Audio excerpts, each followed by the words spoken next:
Halo anak-anak kelas 12 IPS, bagaimana kabar kalian hari ini? Anak-anak semuanya sehat-sehat ya? Dan Bu Ika berharap keluarga kalian semua juga dalam kondisi yang sehat.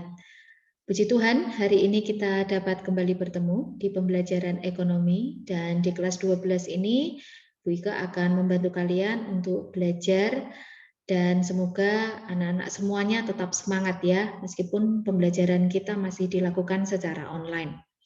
Hari ini Bu Ika akan menjelaskan mengenai KIKD, kriteria penilaian dan juga tata tertib pelajaran ekonomi. Mari perhatikan tabel berikut ini. Ini adalah KI dan KD untuk materi ekonomi di kelas 12. Kolom sebelah kiri itu adalah untuk ranah pengetahuan dan kolom sebelah kanan itu adalah untuk ranah keterampilan. KI-nya adalah sebagai berikut, bisa anak-anak baca ya.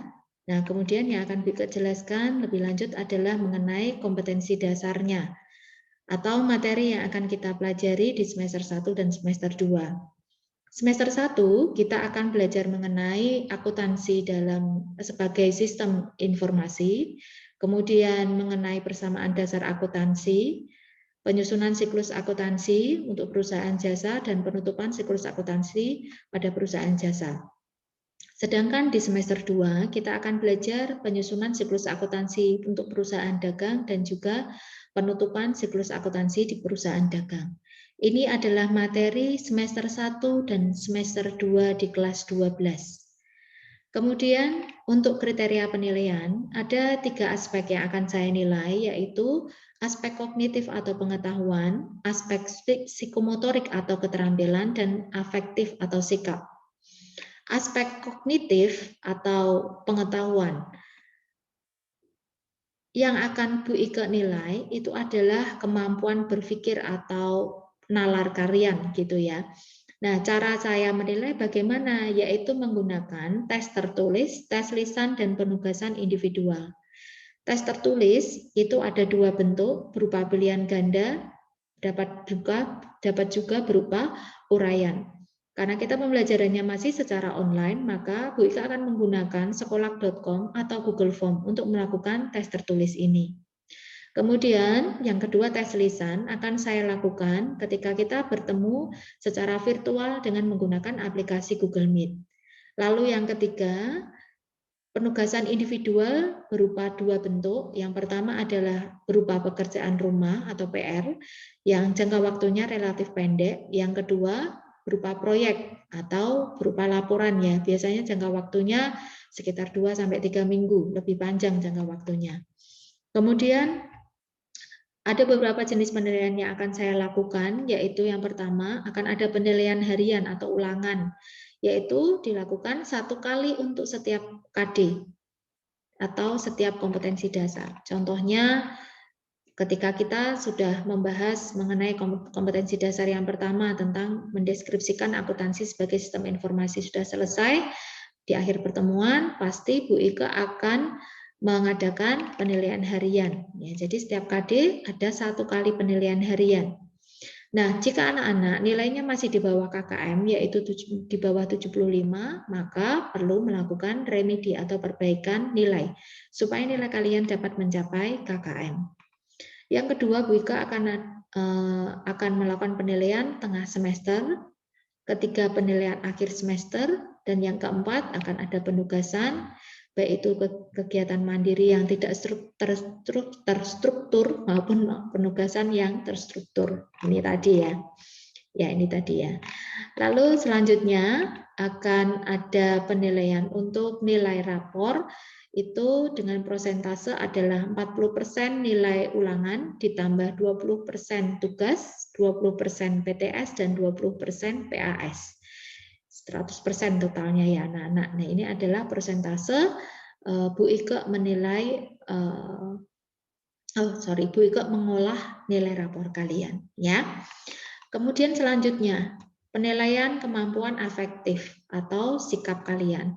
Nah, akan saya peroleh dari pengamatan Bu Ika selama proses pembelajaran, baik pada saat ketika pembelajaran berlangsung, apakah kalian aktif, kemudian dalam diskusi juga apakah kalian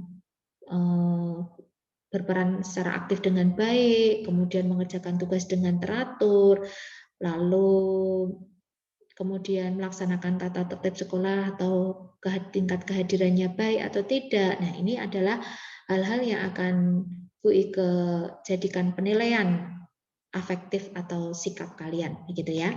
Kemudian penilaian psikomotorik itu terkait dengan keterampilan atau skill kalian berdasarkan tes unjuk kerja. Nah, untuk tata tertib dalam kegiatan belajar mengajar, yang pertama akan ada presensi kehadiran di pembelajaran ekonomi supaya saya mengetahui anak-anak yang hadir dan aktif dalam pembelajaran ekonomi secara online ya.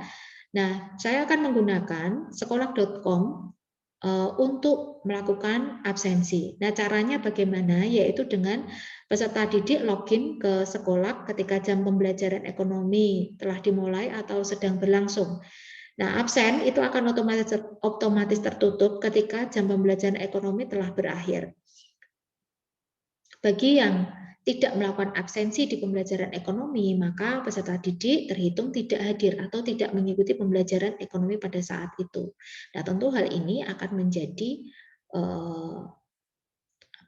item penilaian ya untuk afektif kalian. Kemudian anak-anak ketika login di sekolah itu juga silakan menyimak video materi pembelajaran dengan baik dari awal sampai akhir dan juga mengerjakan tugas dengan sungguh-sungguh. Seperti itu ya. Kemudian yang kedua, peserta didik ini tadi sudah ini ya anak-anak ya. Lalu yang ketiga, peserta didik mengumpulkan tugas tepat waktu.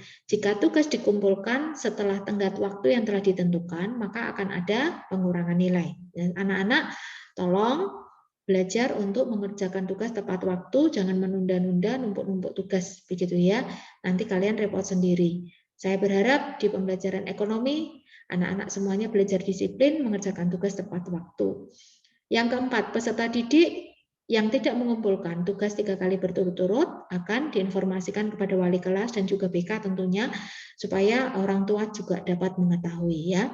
Kemudian yang kelima, pembelajaran tatap muka secara online itu menggunakan aplikasi Google Meet dan presensi kehadiran akan dilakukan secara langsung. Seperti itu anak-anak, penjelasan Bu Ike tentang KIKD, kemudian kriteria penilaian dan tata tertib pembelajaran ekonomi di kelas 12 ini. Jika ada hal-hal yang anak-anak tidak pahami atau kurang paham, ingin bertanya, boleh. Silakan bertanya kepada Bu Ike, jangan sungkan, begitu ya. Saya harap di kelas 12 ini anak-anak semuanya tetap semangat meskipun kita masih dalam suasana pandemi, kita masih belajar secara online, tetapi kita semua tetap semangat belajar demi masa depan yang baik untuk diri kita, begitu ya. Tetap semangat anak-anak, sampai jumpa di pembelajaran berikutnya. Tetap patuhi protokol kesehatan dan semoga Tuhan terus melindungi kita dan juga keluarga kita, semuanya dalam kondisi yang sehat dan penuh dengan berkat Tuhan. Terima kasih, sampai jumpa minggu depan. Tuhan memberkati.